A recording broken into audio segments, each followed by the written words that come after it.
All India Muslim personal law board की appeal पर वक्फ कानून के विरोध में पूरे देश में प्रदर्शन हो रहे हैं। आज जुमे की नमाज के बाद लखनऊ से जयपुर और कोलकाता तक मुस्लिम संगठनों ने कानून के विरोध में नारेबाजी की। गुलाबी नगरी जयपुर में जुमे की नमाज के बाद बड़ी संख्या में मुसलमान सड़कों पर उतरे और वक्फ कानून को संविधान के खिलाफ बताया। जयपुर में AIMIM के कार्यकर्ता भी सड़क पर उतरे। प्रदर्शन में वक्फ कानून के विरोध वाले पोस्टर लहराए गए। पश्चिम बंगाल के कोलकाता में जुमे की नमाज के बाद मुस्लिम संगठनों ने वक्फ कानून के विरोध में आवाज बुलंद की। कोलकाता के सर्कस एरिया में आलिया यूनिवर्सिटी के छात्रों ने केंद्र सरकार के खिलाफ नारेबाजी की और वक्फ कानून को वापस लेने की मांग की। वहीं लखनऊ में मौलाना कल्बे जव्वाद के नेतृत्व में शिया समुदाय के लोगों ने वक्फ कानून के विरोध में प्रदर्शन किया। प्रोटेस्ट में इजरायली हमले में मारा गया Hamas leader Ismail Haniyeh Hassan Nasrallah की तस्वीर भी दिखाई दी। वक्फ कानून के विरोध की लहर जम्मू कश्मीर में भी नजर आई। घाटी के मैथुद मजलिसे उलेमा की ओर से मस्जिद और दरगाहों में वक्फ कानून के विरोध में प्रस्ताव पढ़ा गया, जबकि राजनीतिक दल PDP के कार्यकर्ताओं ने सड़क पर वक्फ कानून के विरोध वाले पर्चे लहराए।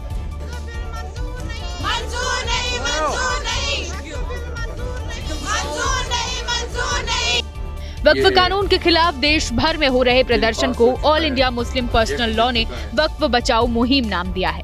तो हमारा एहतजाज अभी भी जारी है और जब तक जारी रहेगा जब तक कि ये बिल वापस नहीं लिया जाता। एक और वक्फ कानून के खिलाफ सड़क पर प्रदर्शन हो रहे हैं तो मस्जिदों के अंदर तकरीर की जा रही है।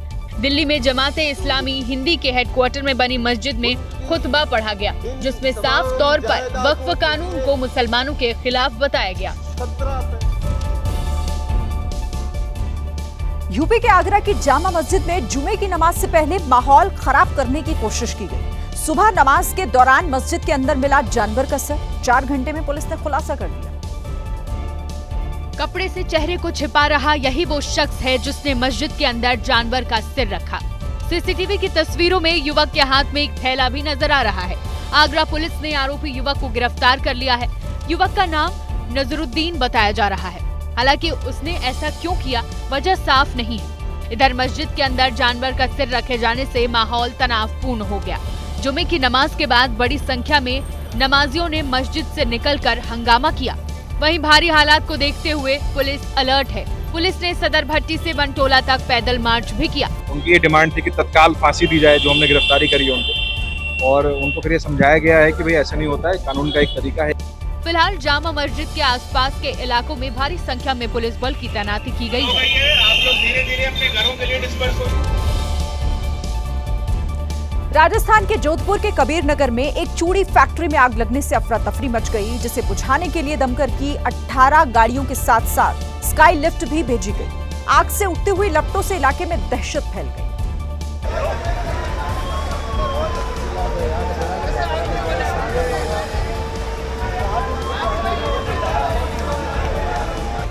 जोधपुर की चूड़ी फैक्ट्री धू-धू कर जल उठी। आग लगी और धीरे धीरे उसने विकराल रूप धारण कर लिया। आग बिल्डिंग की छत में जा पहुंची, जहां पैकिंग का सामान रखा था। आग पूरी बिल्डिंग में फैल गई। दमकल विभाग ने आग बुझाने का काम शुरू किया, साथ ही स्काई लिफ्ट भी मंगवाई गई। बताया जा रहा है कि चूड़ी फैक्ट्री के ग्राउंड फ्लोर और छत पर काफी संख्या में डिब्बों में पैक माल रखा था। प्लास्टिक की चूड़ियां होने की वजह से कुछ ही देर में आग तेजी से फैल गई।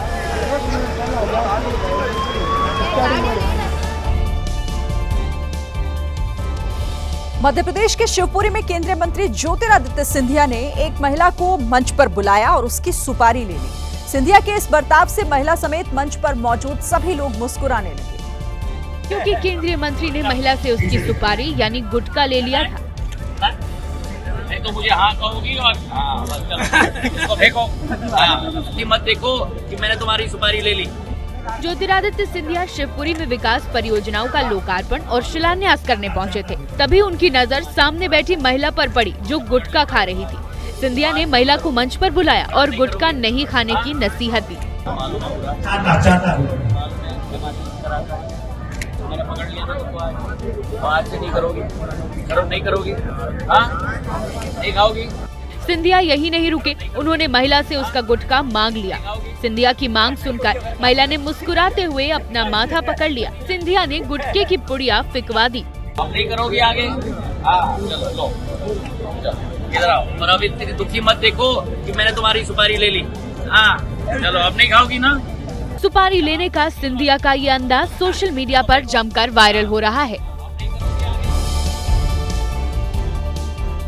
केरल के कन्नूर में पॉक्सो कोर्ट ने रेप के दोषी मौलवी को 187 साल की सजा सुनाई है। यानी मौलवी मरते दम तक जेल में चक्की पीसेगा।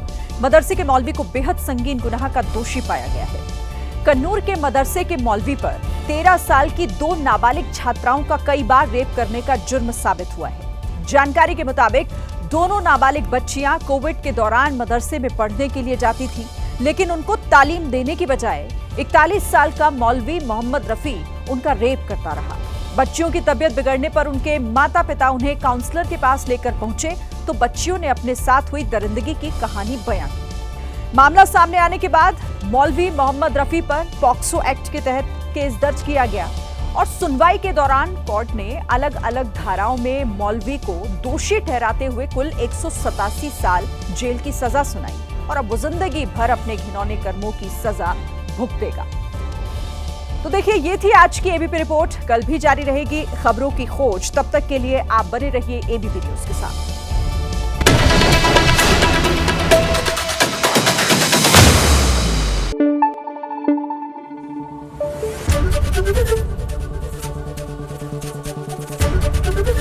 एबीपी न्यूज आपको रखे आगे।